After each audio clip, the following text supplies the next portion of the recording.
Andriamanitra fifaliana lehibe ho ahy ny miaraka aminareo am'ty andro anio ity, ary mbola fifaliana ho ahy ihany koa ny manolotra ny arahaba ho anareo tsiraray avy isambatan'olona zay efa eo apotitra ny fahita lavitra am'izao ora izao. Tononoko amin'ny fahasahina sy amin'ny finoana ny tana maherin'Andriamanitra ane hoe ho aminareo, koa raha sitrakareo zany teny ataoko aminareo zany de ataovy hoe amen. Dikany hoe amen ho tanteraka amiko ane izany, ho araka zany tokoa ane ny fiainako am'ty andro androany ity. Omena tompo ny voninahitra. Ny fampianarana entiko atsika rehetra androany dia fampianarana mitona antsika mpino kristianina mba anana toetra sy toe-panahy araka an'Andriamanitra sy araka ny voalazany ty baiboly ity. Fa izany no fiainana tena kasitran'Andriamanitra indrindra, mba tsy voasakana ny valimbavaka zay nangatatsika tamin'Andriamanitra, mba hivoako mpandresy foana isika manoloana ny ady sy ny olana misy, mba hita fombiazana am'izay atao ihany ko isika na mianatsimo na mianavaratra, ary indrindraindrindra mba ananatoko isika fa randao anty tany ity dia ho any am'izay misy an' Jesosy any am'ilay fiainana mandrakizay. Fampianarana manomana atsika ho am'izany zao entiko ho anareo zao. Aorina fampianarana moa dia ivavaka ho anareo ao, ary ivavaka ho anareo zay marary any ko, tsy adinoko mihitsy zany ny vavaka ho an'ny marary. Areo tsara am'izay aza zao fampianarana entiko zao. Aoko fatatsika rehetra fa tena sitrapon'Andriamanitra ny iaino sy ny amaly ny vavaka ataotsika tompoko.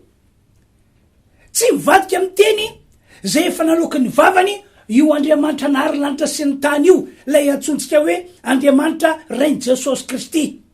Ahoana ho izy raha nampitondra faminaniana an Jeremia mpaminany, Jeremia 3:7, ary faminaniana anisany natao ho atsika taranaka ankehitriny le izy. Zao voasoratra, antsoy aho i Andriamanitra, zany hoe raha miatso an'Andriamanitra isika de zao ny toa le teny, antsoy aho dia hovaliko ianao, hovaliko ny fangatanao, omeko anao zay angatanao, ary akoatran'izany ampiseho zavatra lehibe sy saripatarina zay tsy takatry ny sainao, tsy takatry ny eritreritrao ao. Tsy vadika am'izany teny zany io Andriamanitra io. Zany natoka am'y teny manao hoe aoko fatatsika rehetra fa tena sitrapon'Andriamanitra ny iaino sy ny amaly ny vavaka zay ataotsika amin'io Andriamanitra zay topontsika sy ivavantsika io. Aoko fatatsika rehetra ihany ko fa ny fandresena malona ny ady ary ny fombiazana am'izay atao. Aoko fatatsika fa efa nataon'Andriamanitra ho am'izany ny olon'Andriamanitra rehetra tsy misy avana na iza na iza. Ahoana ho Jesosy, mazava be ny teny Jesosy ho izy amin'ny Jona 4:20 de ny 7:30 antoka evakitsika voasoratra Jona 4:20 aty am'izao tontolo zao no ahitanareo fahoriana, nefa matoky izao efa naresy izao tontolo zao. Dikan'izany de izao, satria Jesosy efa naresy an'ity izao tontolo zao ity, naresy ny herin'ity izao tontolo zao ity tamin'ny fotoana nandalova tety ambony tany. No zany zany ny olona zay mino azy, ny olona zay manompo azy, ny olona zay manaraka azy, ny olona zay fanandray azy dia natao andresy tahaka Jesosy ihany koa. Ahoana ihany koa Jesosy ao amin'ny Matthieu 20:20, indro momba anareo mandrakariva ambara-patoka fataperany zao tontolo izao. Indro momba anareo mandrakariva ambara-patokany fataperany zao tontolo zao.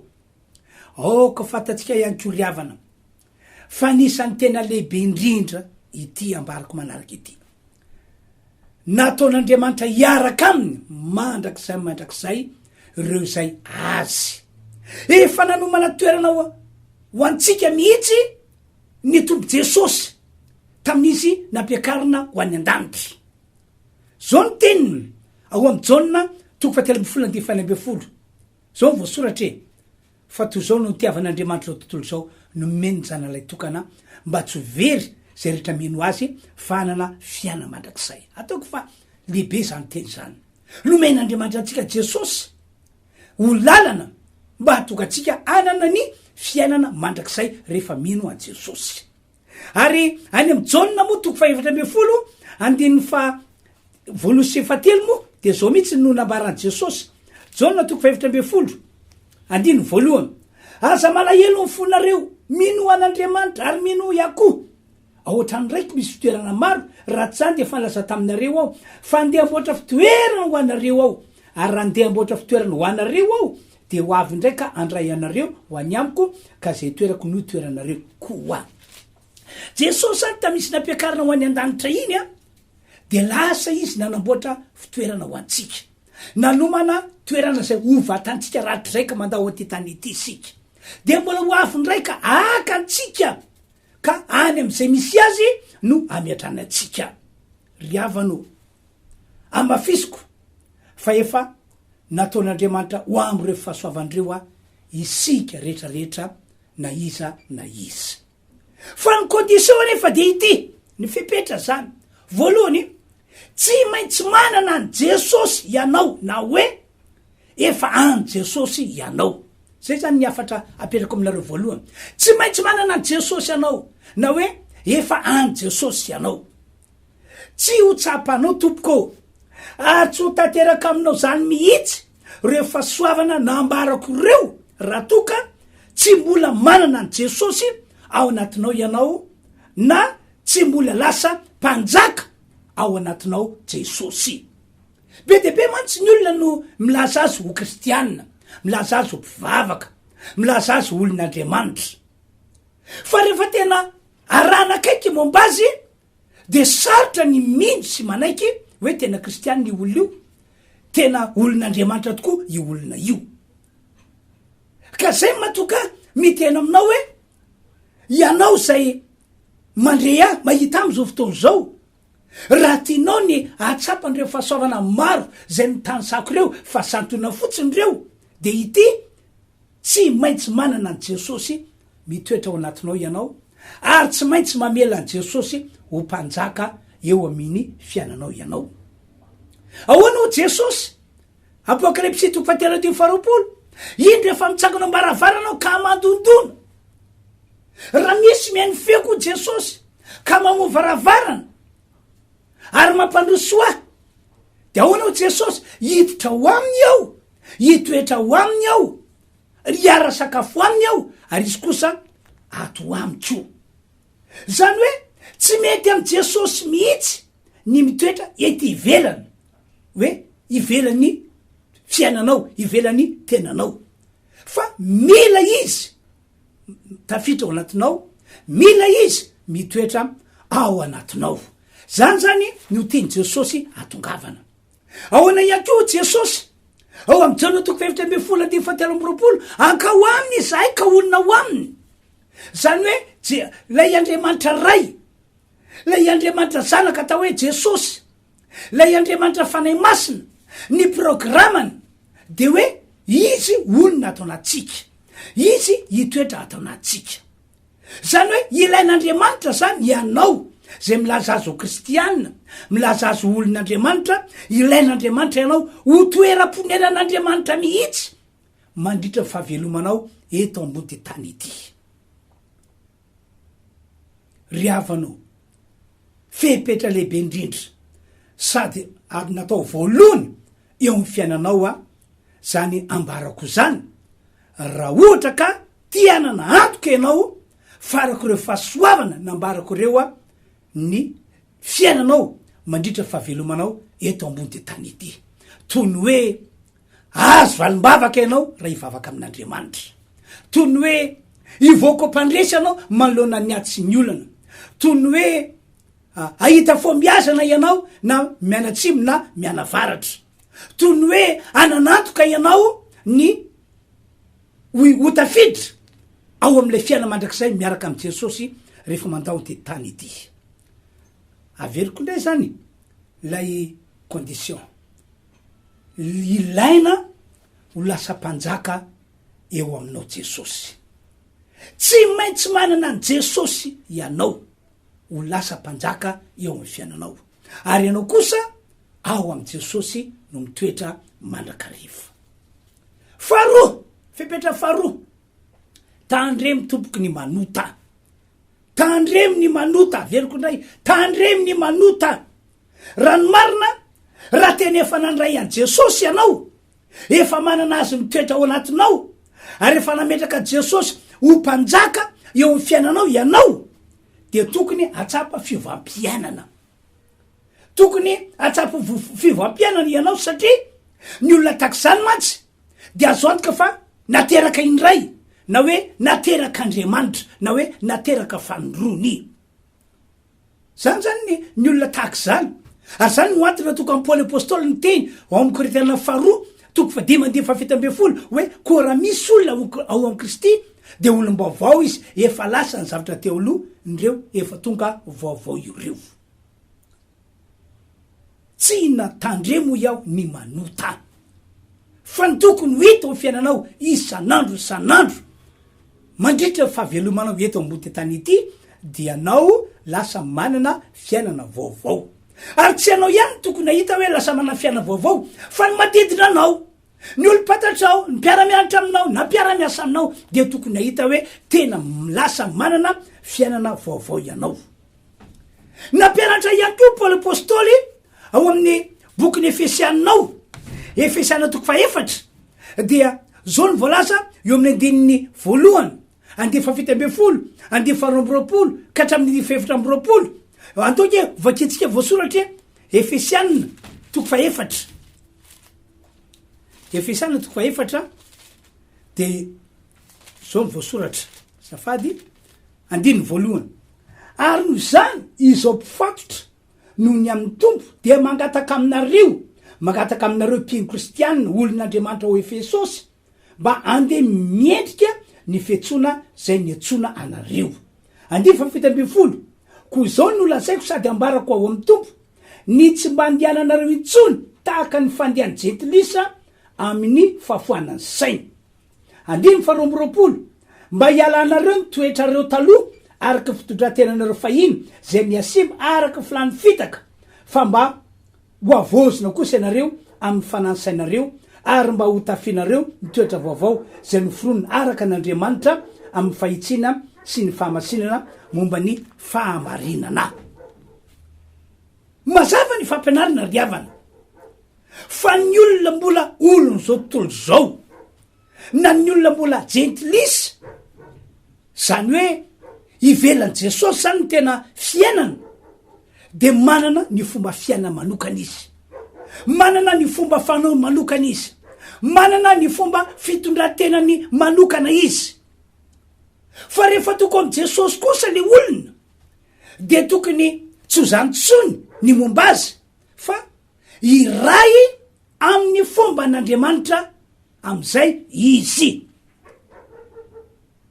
Ino moa mahatonga an'izany? Satria efa nalainy Jesosy ny fahotan'ny olona, de izy ny Jesosy no nanaiky nilanjan'izany. Efa nalainy Jesosy ny heliky ny olona, dia Jesosy no nanaika nitondran'izany. De zay mahatonga ny olona zany rehefa toko am' Jesosy dia tsy tokony anota intsony. Ary zany no antony toko am' Paoly apôstôly na mpianatra ny kristianina to Efesosy hoe mitandrema, efa ny Jesosy ianareo, efa manana ny Jesosy ianareo, efa nandray an' Jesosy ianareo de oka andeha arak'izay fiantsona niantsona ianareo. Aza mandeha tahaka ny fandehanany jetilisa zay niainanareo fahintsona ianareo. Oka mba ho tafinareo le toetra vaovao zay noforonina tao amin'Andriamanitra mba ho tafinareo. Be de be mihitsy ny teny nataon'ny Paoly apôstôly arak'ilay novakina teo. Ry havano, tokony iray amin'ny fomba an'Andriamanitra isika mandritra fahavelomantsika eto ambony tany ity, mba azo valimbavaka, mba ahafahan'Andriamanitra mamoaka antsika ho mpandresy manoloana ny olona sy ny ady, mba afan'Andriamanitra mitondra atsika ho amin'ny fombiazana raha mianatsimitsika na mianavaratra, ary mba atoka atsika tena anana antoka am'izao fahavelomantsika zao fa raha andao aty tany ity sika de anana le fiaina mandrakizay miaraka amin'ny Jesosy Kristy. Ry havanao, raha fitinina zany zay faharoa nambarako zay de tsy natao hanota intsony ny mpino kristianina, anisan'izany ianao tsy natao hanota intsony. Tsy mety amin'Andriamanitra ny mahita fiainantsika mbola manota, tena tsy mety arabaky teny.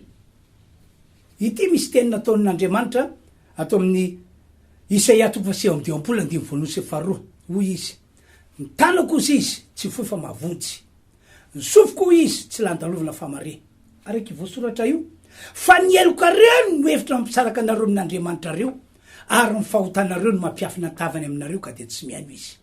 Zany hoe raha ny momba an'Andriamanitra zany de efa noraisiny an-tanatsika rehefa nanapa-kevitra ny andray an' Jesosy, ny ampitoetra an' Jesosy ao anaty, ny rehefa nanapa-kevitra tsika fa amela Jesosy ho mpanjaka eo fiainatsika, de noraisin'Andriamanitra tanantsika. Ary vonona be mihitsy Andriamanitra hitondra fahasoavana ho atsika amin'ny lafin-javatra rehetra. Fa izao ny teniny fa ny elokareo kosa ozy izy, io no mampiafina ny tavako aminareo, ary ny fahotanareo no mampisaraka ahy aminareo. Zany hoe tsy mety amin'Andriamanitra mihitsy any manota. Fa raha manota isika de miala Andriamanitra, tena miataka Andriamanitra, ary avelany ho rery anao, avelany hiady rery ianao. Ary tsy vitan'izany fa ny teny zay fa nataon'Andriamanitra tany aloha be tany mikasiny amin'ny vokotra ny fahotana de tsy maintsy hojinjaina teo aoriny. Ahoana ho ny Apokalipsy 2:25 fa ny osa sy ny tsy mino sy ny vetaveta sy ny mpamono'olona sy ny mpajangajanga sy ny mpanao ratsy ary mpanaiky rehetra de anana ny anjara toerany any amin'ny fariafo sy solofara, zany natao hoe fahafatesana faharoa. Ry havana malalo, tena tiantsika loatra ny Tompoandriamanitra, ary zany mahatonga azy amin'ny androandroany ity mananatra atsika, manitsy antsika, satria efa tena vonin'Andriamanitra ny ainy ny vavaka ataonao, ny amaly ny vavaka ataonao, nitondranao ho mpandresy, nitondranao ho amin'ny fombiazana, ary ny amiantoka ao anatinao ao, fa ianao de anisan'ny olona omena ny fiaina mandrakizay rehefa mandao anty-tany ity. Fa telo ndray eno tsara anazava aminareo ndray aho ny antony mahatonga ny mpino kristianina na ny olon'Andriamanitra mbola manota. Tsy vitsy mpino kristianina matsy, tsy vitsy amin'ny olon'Andriamanitra no azo lasaina hoe mbola manota. Zay no mahatonga miteny hoe ny titra entina kristianina, titra entina mpivavaka, titra entiny olon'Andriamanitra, fa saingy le fiainany amindavanandro de fiainana mbola manota. Misy azy tsy ny kristianina tsotra na mpiangonao tsotra no mbola manota, fa le mpitarika mihitsy no mbola tena manota, mbola tena manana fitondratena azo asaina hoe tena mahamenatra, tena manala baraka ny anaran'Andriamanitra na ny anaran'le fiangonana zay tariany. Tsy vitsy ny kristianina, tsy vitsy mpanompon'Andriamanitra no manana fiaina tahak'izany. Ary tsy vita zany fa lasa tsy voavolombelon'ny filazantsara le kristianina na le mpanompon'Andriamanitra. De pelaka fantaniana hoe fa inona ny antony mahatonga kristianina re na ny olon'Andriamanitra eny hatrampitarika azy mbola manota.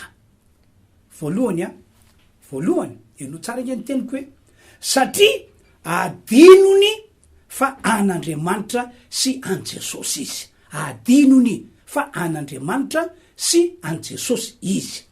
Adinony fa natao vavolombelon'i Jesosy izy mandritra fahavelomana eto ambony tany ity, na aiza misy azy, na ao amin'ny tokantranony na any ivelan'ny tokantranony. Adinony zany. Ary adinony ihany koa fa tokony anomana fiainany mba hitsena Jesosy eny amin'ny raony lanitra izy, satria Jesosy efa lobava fa ho avy indray, ho avy eny amin'ny raony lanitra ka haka ireo zay azy, mba ametraka an'ireo zay azy ho any amin'ilay fiainana mandrakizay. adiny daholo izany rehetrarehetra zany any ka lasa masa manota izy. Fa ty ambarako manaraky ity no anisan'ny tena antony lehibe mahatonga ny olona manota ihany ko. Faharoa, satria tsy mbola niala tao aminy lay fanaratsy karazany mampanota. Fony anao na fony isika mbola olono zao tontolo zao, mbola jentilisa fiainana, ohatra hoe nanompo sampy, namonjy latoany, nandeha tampisikidy, nijery karatra. Fony anao nanana fiainana ratsy na fitondra tena ratsy tam'izany fotoana zany dia tafiditra ny devoly, nazo toerana ny devoly. Ary amin'ny karazany reo devoly tafiditra sy nazo toerana, anisan'izany lay devoly na le fanaratsy karazan'lay mampanota. Zany nge matoka ny olona sasany isika milobava dia tsy mety raha tsy arana teny ratsy, isika misokatra ny vavany dia tsy mety raha tsy arana teny ratsy, satria le fanaratsy karazan'le manota no mipetraka ho aminy. Zany nge matoka ny olona sasany dia tsy mionona mivady tokana, fa dia miakavia misy vady kely ny atsy, miakavanana misy vady kely ny atsy, any amy toerana zay aliany any misy vady kely ny any, ary amy toerana zay aleny misy vady kely ny any. Tsy mionona mihitsy izy fa misy vadiny daholo ny toerana rehetra, satria lay fanaratsy karazan'ny manota no mbola mitoetra ao anatiny. Ranomarina nefa, ranomarina araky ny anambarako tery aloha dia tsy natao anotany tsony ny kristianina na ny olon'Andriamanitra, satria efa nasain'Andriamanitra nientiny Jesosy ny fahotan'ny olona rehetra, ny eliky ny olona rehetra. Ahoana ho Petera voalohany toko faharoa dia faefatra amby roapolo, Jesosy hoy izy mitondra ny fahotantsika tamin'ny tena teo ambony hazo. Zany hoe fahotantsika zany dia nientiny Jesosy tamin'izy nomboana teo ambony hazo fijaliana. Ahoana ihany koa voalaza Jaona voalohany toko fahatelo andimy fadimy sy ny fahenina, Jesosy no naseho mba hanesitra ny ota, ary zay rehetra mitoetra ho aminy dia tsy manota. Zay ny voalaza amin'ny Baiboly. Ary any amin'ny andininy fasivy ary dia zao mifanampileteny, tsy mahay manota izy. Jaona voalohany ihany io toko fahatelo dia fasivy, tsy mahay manota izy satria ny voa avy any an-danitra avy amin'Andriamanitra avy amin'ny Jesosy no mitoetra ao anatiny. Zany no natoka Paoly apôstôly navita ny teny hoe koa raha misy olona ho amin'ny Jesosy Kristy dia olom-baovao izy, efa lasa ny zavatra teo aloha, ndreo efa tonga vaovao ireo. Korinthiana faharoa toko fadimy andininy fafito amby folo. Fa raha ohatra kosa ka hoe mbola manota le pino, le mpanompon'Andriamanitra pitarika, dia zao ao raha efa pino anao, efa kristianina anao kanefa mbola manota ihany, efa pitarika fivavany anao kanefa mbola manota ihany, ao raha. Zany hoe mbola ao aminao zany le fanaratsy nazo toerana voalohany tao aminao. Fony anao mbola olona zao tontolo zao, fony anao mbola jentilisa fiainana, tsy mbola nialy izy, tsy mbola voaroka izy, ka ny amantarana azy de izao matsapa tena foana anao fa diso tokoa. Ary fantatrao fa tsy mety nataonao fa saingy mbola manota ihany anao, manao fifonana sy fibebahana mihitsy anao, ary manefaninenana eo anatren'Andriamanitra, mety latsa-dramaso, mety nitomany mihitsy no le fiainanao manota, fa saingy mbola ny teo ihany ny teo. Zany no afantarana hoe tena mbola ao le fanaratsy. Tsy tia anoty anao fa tsy maintsy, satria le fanaratsy karaza le mampanota no monosika anao mba anota. No zany raha teo afaka anao dia zao tompoko, tsy maintsy avoaka io fanaratsy io, tsy maintsy roany io fanaratsy io, tsy maintsy ahilika io fanaratsy io, avoaka sy roany arahilika amin'ny anaran'i Jesosy. Zany no antony nahatonga Jesosy nanome fahefanatsika mba nitsaka ny maiko semena rana ary mba ndresy ny rehetra ananana fahavalo. Liko toko folo andimy fasio amby folo. Tsy maintsy avoaka io fanaratsy io, tsy maintsy ahilika io fanaratsy io. Tantara aminareo tao amin'ny fiangonana misy andreo mpiara-miasa amiko dia nisy lehilahy anankiray. Io lehilahy anankiray io dia tia misotro, tena arabaky teny tia misotro toka izy. De tateorina moa izy voataona mba hivavaka, satria ny vadiny efa mivavaka amin'ny fiangonana misy anay ary manana andraikitra amin'ny fiangonana misy anay. Fa izao tsy misotro toka foana io lehilahy io mahay mitoka foana izy tonga am-piangonana de fa nampianary le paster izy nanary le paster izy fa tsy niova mihitsy nomena ndraikitra mihitsy izy tao am-piangonana hoe am'izay izy de ampitsahatra an'io fisotrona tao keo fa tsy miova mihitsy fa misotro foana izy itsy mividy fa de mahavariana hoe mahita taoko sotrona foana izy iny an-dalana na de izy andeha monjy fotoam-pivavahana azy taty afara tapa-kevitra le pastera mpiara-miasa amiko hoe tena manala baraka be mihitsy ty lehilahy ity tena manala baraka be mihitsy ato am-piangonana satria tena mamy foana de so de toko tenena hoe tsy vavaka atsony ary ty rangaty de kanjo raha andeha hiteny iny le pastera no nandre feo tao anaty le pastera hoe tsy tokony izy no esorinao na roanao fa le fanaratsa ao anatiny de resana moa lehilahy ndaona ho any an-trano ndaona ho vavahana fa ianao tena misy devoly mihitsiny tena misy devoly anao rangaha aiza ve ka anariny anao tsy mety miova de ny vavahana tokoa ndroana le fanaratsa ary de niala sorany Andriamanitra fa tena no amarin'Andriamanitra le vavaka fanafana natao de niala de taorina zay de nijory vavolombelo io lehilahy io fa tsy ty toka intsony izy na de mifofony ary a de marikiriko ho azy tanteraka teo zany ny voapirofo tena voapirofo fa le fanahy manota no toetra tao anatiny le fanahy ty toka no toetra tao anatiny ary tsy niova mihitsy izy na inona fananara sy fantsina raha tsy le fanaratsy no niala riavanao tian'Andriamanitra ianao zay mahita sy mandre am'izao fotoana zao tian'Andriamanitra nraindreo fahasoavana amy karazany zay fa nitataraiko ireo fa saingy zay nambarako zay no fipetra takin'Andriamanitra mba iananao zay zany niafatra netiko anareo tam'ty androandroany ity fa ivavaka ho anareo ao ivavaka ho anareo ao tompany mindra fo tompany amela eloka tompany amonjy anareo ary raha sanatrika marary ano am'izao fotoana zao matokry fa misy herin'Andriamanitra ietefany aminao any a hitondra fanasitranana ho an'ny marary teniko farany angamba melona vavaka efa misokatra amin'ny fiangonana manasa anareo zay fiangonana fiandrotra kely mba ho avy amonjy ny fotoam-pivavahana zay ataonay fa masoa anareo zany matsara anareo zany na ihany ko manatona anay anareo fa voniny zay andrainareo voniny zahay ivavaka ho anareo ivavaka atsika am'izao fotoana zao ry Andriamanitra misaotra amin'ny anaran'i Jesosy noho ny fahasoavanao lehibe ka afaka nanambarany teninao a tam'ty androandroany ity misaotra ny amin'ny famanginao andre olona zay nanaraka an'izao fandarana izao mamindra fo aminy anao aoka mangy azy ao fanenao masina ka nio de ho tonga io amin'ny famonjena ho tonga ho amin'ny fanafana